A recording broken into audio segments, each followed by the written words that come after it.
সাকিব আল হাসান 2006 থেকে আন্তর্জাতিক ক্রিকেট খেলে এসে 2024-25-এ 1.5 যুগ পার করার পর এটা আমার কাছে কিন্তু মানে আমি নিজেই কিছুটা অবাক হচ্ছি যে তাহলে ভুলটা কি এতদিন সাকিব করে আসছিলেন?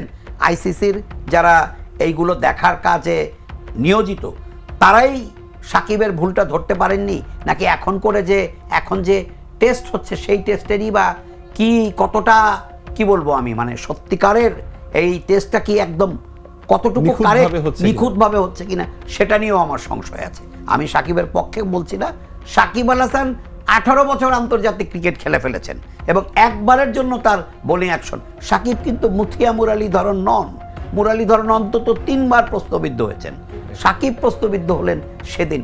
এটাই আমার কাছে একটা নতুন প্রশ্ন, বা এটাই প্রশ্ন আমার যে এতদিন কি তাহলে সাকিব রং অ্যাকশনে বা ত্রুটিপূর্ণ অ্যাকশনে বা সোজা কথা মানে সিদ্ধ নয়া মানে অশুদ্ধ একটা অ্যাকশনে বল করতেন, আর সেটা যদি করে থাকেন তাহলে কেন এতদিন ধরা পড়েনি? তাহলে আম্পায়াররা কি করলেন, ম্যাচ রেফারি কি করলেন, আইসিসির যারা এই কাজে নিয়োজিত আছেন তারাই বা কি করলেন? এই প্রশ্নটা আমার বেশি যাচ্ছে।